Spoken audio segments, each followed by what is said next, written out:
Olá, sejam bem-vindos ao Band Entrevista. Fevereiro Roxo, mês de conscientização sobre o Alzheimer. Trata-se de uma doença degenerativa que ainda não tem cura, mas tem tratamento. Estima-se que no mundo mais de 35 milhões de pessoas tenham Alzheimer. No Brasil, 1.200.000. O que faz com que o país ocupe o segundo lugar mundial em novos casos. Grande parte dessas pessoas ainda não tem diagnóstico. Consequentemente, não estão fazendo o tratamento que poderia minimizar os sintomas e melhorar a qualidade de vida. Uma das principais características do Alzheimer é a perda das funções cognitivas, como memória, orientação e linguagem, causada pela morte de células cerebrais. E para falar sobre esse assunto, a gente conversa agora com o neurologista, Dr. Nasser Alan. Doutor, que honra recebê-lo aqui. Muito obrigada, viu?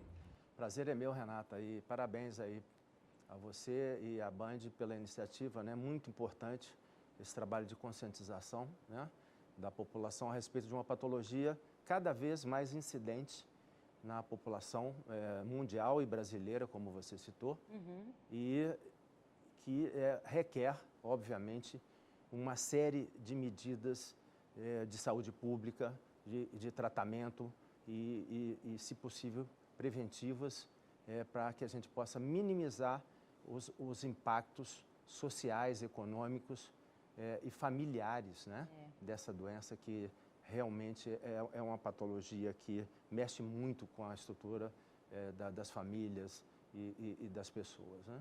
É verdade, doutor, o senhor falou tudo. Chamou-me muita atenção, quando eu estava pesquisando sobre o assunto, o fato do Brasil ocupar o segundo lugar, né, no número de casos. Há uma explicação, há um entendimento por que ocupar esse triste ranking?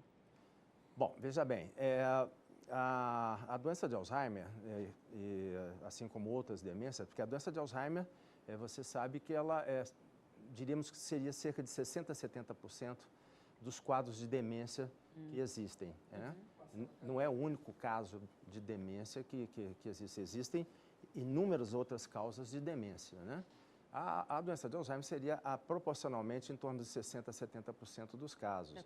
Mas existem outras causas de demência que também têm que ser investigadas e o diagnóstico diferencial tem que ser realizado.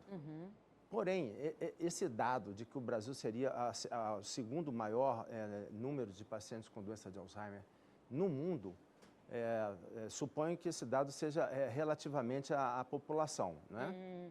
Sim. Ao número total de pessoas, né? Bom, veja bem, existem outras causas, né, associadas que podem propiciar o aparecimento da doença de Alzheimer. Obviamente, a gente sabe que a doença de Alzheimer, na medida que você vai envelhecendo, a probabilidade de você ter Alzheimer vai aumentando. É uma patologia muito incidente a partir de 65 anos de idade. Mas ela vai aumentando de uma maneira muito importante na medida que a pessoa vai envelhecendo. De tal forma que se a pessoa chegar a 90, 95, 100 anos, a chance dela ter Alzheimer passa a ser uma chance muito grande, né? Ela está intimamente relacionada com o envelhecimento. Entendo. Né? Não é só isso. Certo. Né? Bom, quais são as outras causas associadas, né? Patologias como hipertensão arterial, diabetes, sedentarismo, alcoolismo, vida sedentária, né? Má nutrição, excesso de Medicamentos? Medicamentos, claro que alguns medicamentos podem provocar demência, mas eu não diria que eles estariam aí nesse rol, né? Um ou outro medicamento mal utilizado pode provocar demência, mas como, por exemplo, os benzodiazepínicos, né? Sim. Que são largamente utilizados aí na população. Foi isso que eu né? pensei. Esses calmantes, essas coisas, né? E que devem ser evitados, porque existem estudos hoje mostrando que eles estão, o consumo de benzodiazepínicos está intimamente relacionado com a probabilidade de desenvolvimento de quadros demenciais. Né? Então, eu não sei, suponho que o fato do Brasil estar no segundo ranking aí esteja talvez associado a essas comorbidades, né? Certo. Eu não consigo ver uma explicação assim muito clara. Sim. Né? O senhor disse sobre a questão da importância da gente falar sobre isso, porque a população mundial está envelhecendo, e obviamente que o Brasil também, né? Nossa população está envelhecendo, E existe um tabu muito grande porque, como o senhor disse, é uma doença muito dolorosa, né, doutor? Sobretudo para os familiares, né? Você vê o seu pai, a sua mãe, os seus avós, assim, praticamente você está perdendo aos poucos aquela pessoa, né? Isso é muito doloroso. Então, existe um certo tabu, é como se você não quisesse falar sobre isso, né? E é importante a gente falar, porque não tem cura, como a gente falou, mas existem tratamentos. Então, é importante você diagnosticar o quanto antes, né? Perfeito, Renata. O diagnóstico precoce é importantíssimo. Não só o diagnóstico precoce, como todas as medidas preventivas lá atrás, né? No sentido da alimentação, de uma boa alimentação, né? Com menos gordura possível, né? Com excesso de carboidratos, né? A obesidade, né? A atividade física, que hoje em dia existem inúmeros trabalhos mostrando que uma atividade física regular previne o aparecimento dos quadros demenciais, da doença de Alzheimer.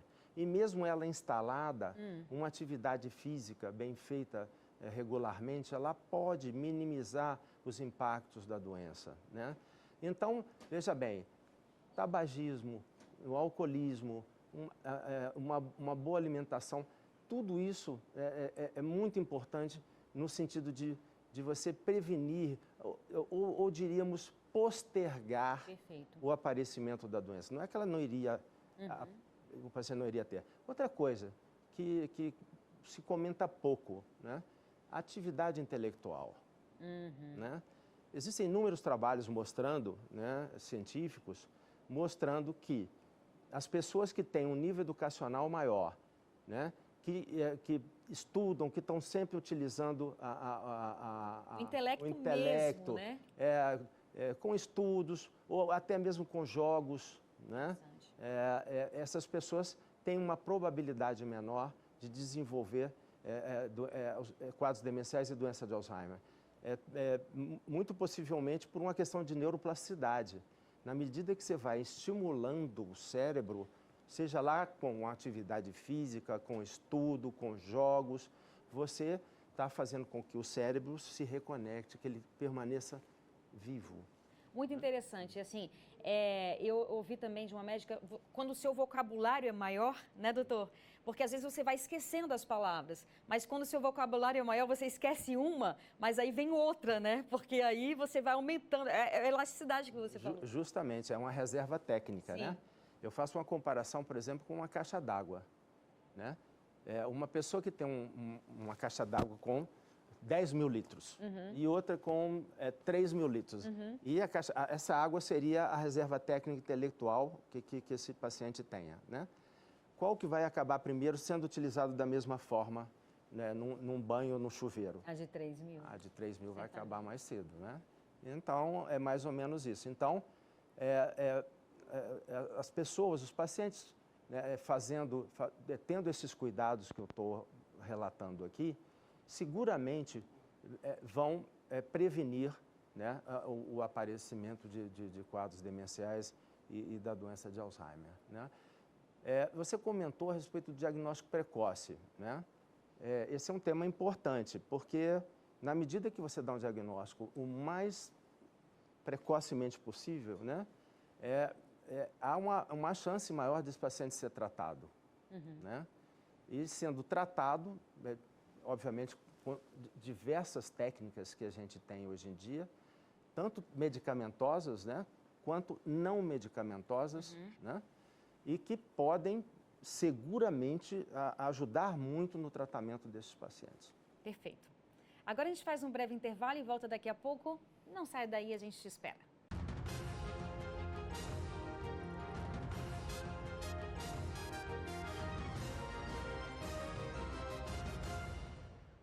Estamos de volta com o Band Entrevista, hoje falando sobre o Alzheimer. Nosso entrevistado é o neurologista Dr. Nasser Alam.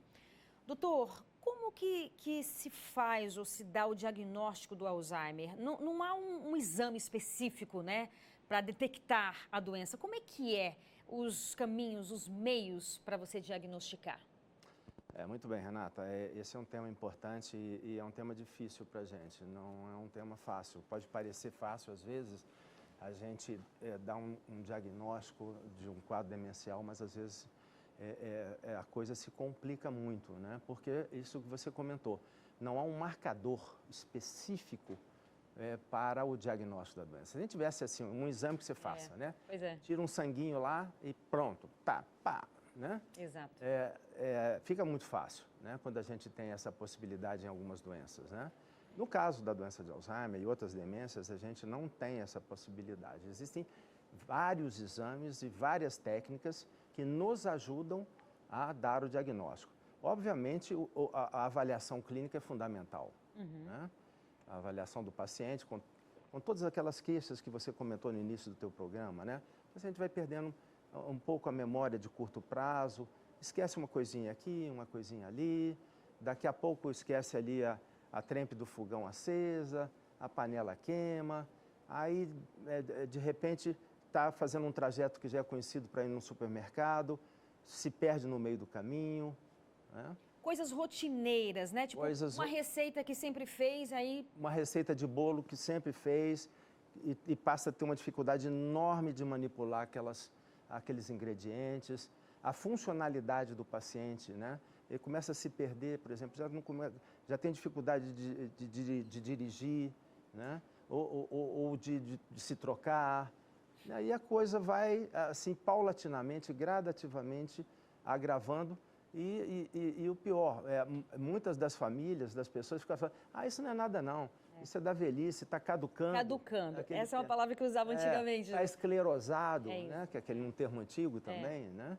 Então, não, isso não é nada não. É normal, é natural. E a bem da verdade, pode ser o início de um quadro demencial, que começa com o que a gente chama de declínio cognitivo leve, né? Que todos nós possivelmente vamos ter, né? Aquela perdazinhazinha, né? Eu lembro que minha avó, é muito comum isso, né? Vai chamar o nome do filho, aí chama o nome de 4, 5, 6 filhos, né? Até acertar o nome.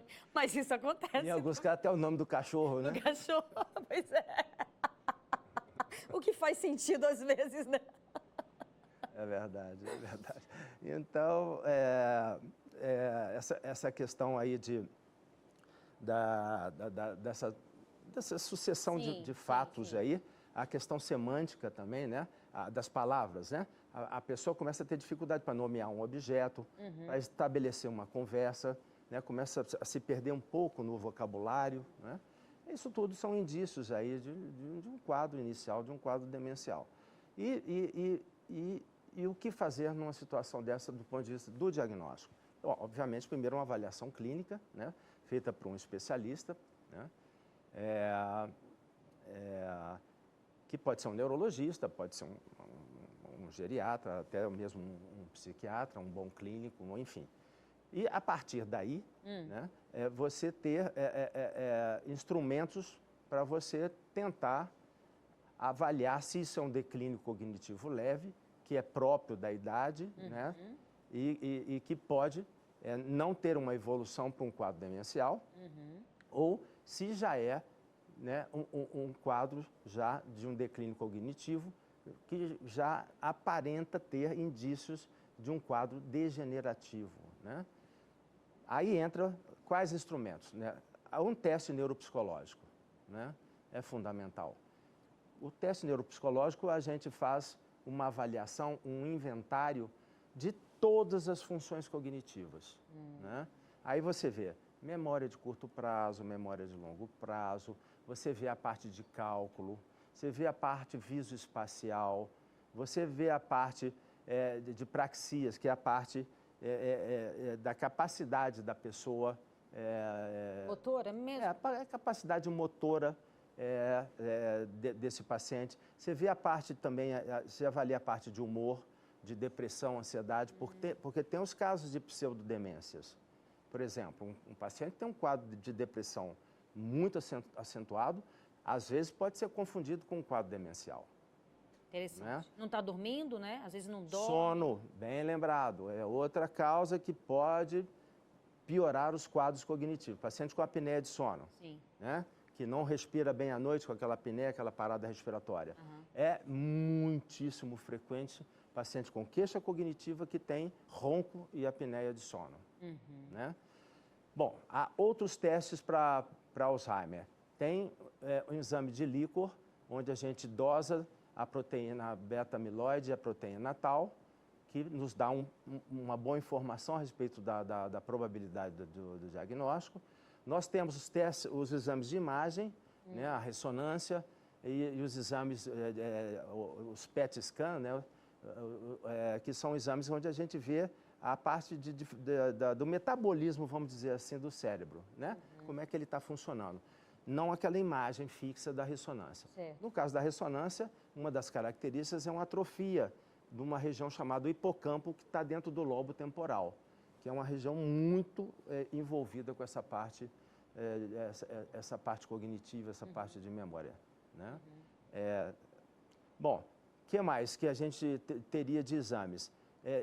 Estão feitos ensaios hoje em dia para a pesquisa dessa proteína tal no sangue, com bons resultados. Esses testes estão sendo validados e tudo, e se isso for possível realmente, isso vai ajudar muito a gente. Verdade. Porque é um exame minimamente invasivo e que pode dar uma informação muito boa e precoce, né? Essa é a vantagem. 10, 15 anos antes da doença aparecer, essas proteínas já começam a ficar elevadas na corrente sanguínea. De tal forma que, nesse momento, você pode começar a fazer intervenções, né? Interessante. Não temos ainda um medicamento para modificar o curso da doença, ainda. Mas temos outras medidas que podemos fazer para minimizar o impacto dessa doença lá na frente, que a gente já comentou. Dieta, atividade física, atividade intelectual, uma intervenção cognitiva, que é aquele trabalho, todo um trabalho para melhorar a plasticidade cerebral, né? Então, muito interessante. Então, temos... E a ciência está avançando, né, doutor? A ciência está avançando, Sim, né? não para, né? Não para. Interessante. E agora a gente faz mais um breve intervalo e volta daqui a pouco. A gente te espera.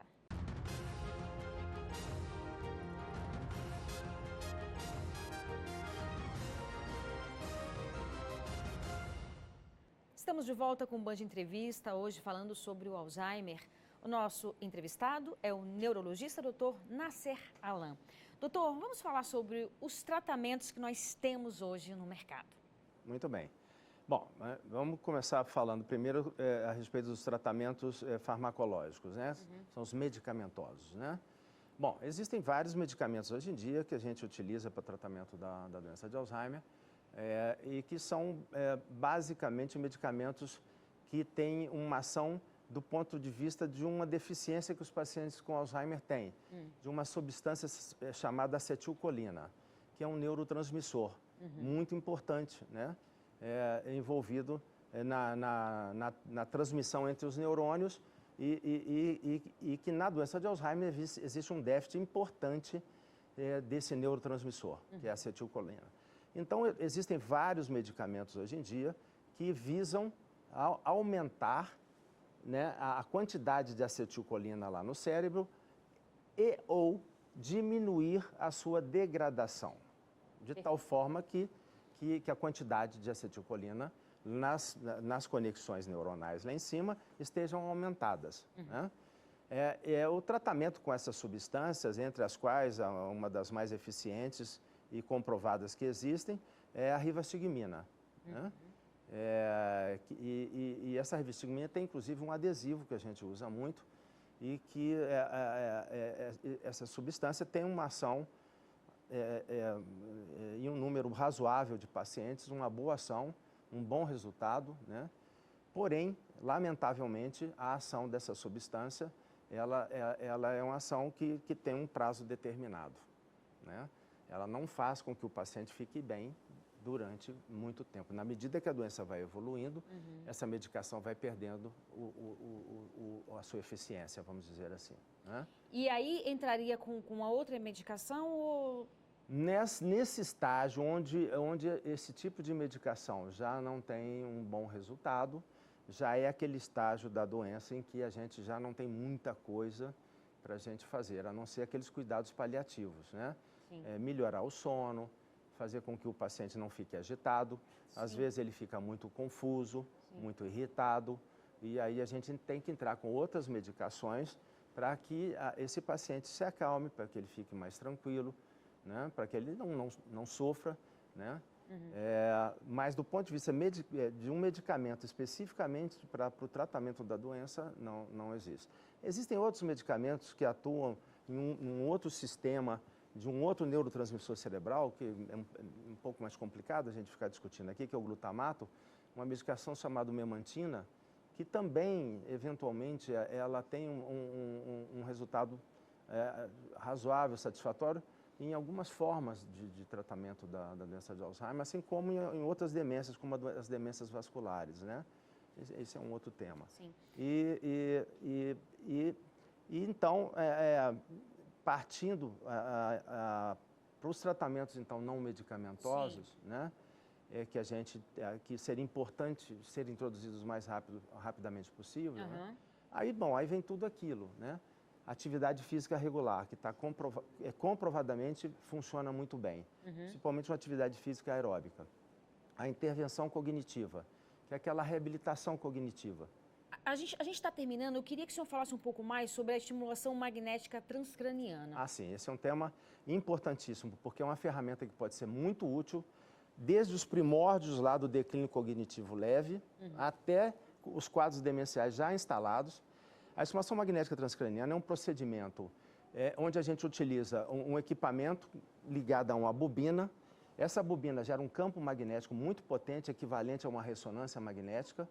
E essa bobina, esse campo magnético é capaz de atravessar o crânio de uma maneira indolor, inofensiva, e ela faz com que aquele córtex cerebral, aqueles neurônios que estão aqui de baixo, onde você está estimulando, haja um estímulo dessa região, e essa região ela passa a ter uma frequência de disparo e uma reconexão desses neurônios.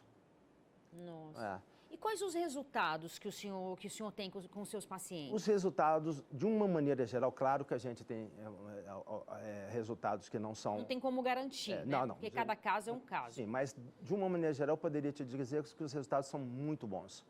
Principalmente naqueles casos mais iniciais e naqueles casos que a gente tem um declínio cognitivo leve, que o paciente começa a se sentir um pouco incomodado com algumas perdas de memória, etc. e tal, e que nesses casos não tem tratamento específico, não tem um medicamento que ajude, né? Nesses casos, inclusive, tem vários trabalhos publicados, né? Inclusive pela USP, agora de São Paulo, em 2015, um trabalho com estimulação magnética transcraniana em pacientes com declínio cognitivo leve, com resultados muito bons, e inclusive sugeriram na conclusão do trabalho que a estimulação magnética transcraniana, a neuromodulação cerebral, poderia fazer com que o declínio cognitivo desses pacientes pudesse ser retardado. Que interessante. Nos casos de demência já instalados, a gente tem inúmeros pacientes tratados em que a gente conseguiu estabilizar e melhorar o quadro clínico desses pacientes durante muitos anos, né? É uma revolução, né, doutor? É uma revolução. Tem casos assim, inclusive, muito pitorescos, de pessoas que voltaram a tocar piano, a recitar poesias, etc. e tal, né? Te convido, inclusive, para você entrevistar essas famílias um dia. Que coisa fantástica.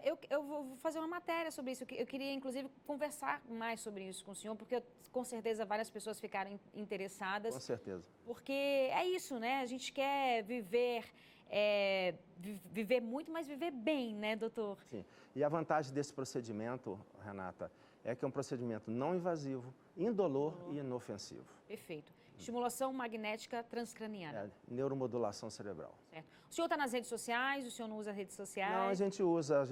A nossa clínica tem Instagram, tem Facebook. Como é que é o nome da clínica? NA, Neurologistas Associados. Perfeito. Infelizmente, nosso tempo acabou, mas o nosso bate-papo foi muito bom. Eu tenho certeza que a gente levou aí muita informação para as pessoas e um alívio, né? Assim, algo que traz esperança para as pessoas, que é o que a gente deseja, né? Obrigado, Renata, pelo convite. E essa é uma palavra final para as famílias e tudo. Olha, tem muito que possa ser feito por um paciente com quadro demencial, né? Hoje em dia existem muitas coisas que podem atenuar, minimizar, né? Essas situações todas. e inclusive do ponto de vista emocional, do ponto de vista psicológico, né? Então, eu dou assim uma palavra de esperança para que todas as pessoas que têm familiares com quadros demenciais, para que procurem ajuda, né, especializada, eu acho que vale a pena. Sim, com certeza. Muito obrigada, viu, doutor? Obrigado a vocês. Band Entrevista fica por aqui. Muito obrigada pela sua companhia. Use máscara, se puder se vacine, se cuide. Até sábado que vem. Tchau, tchau.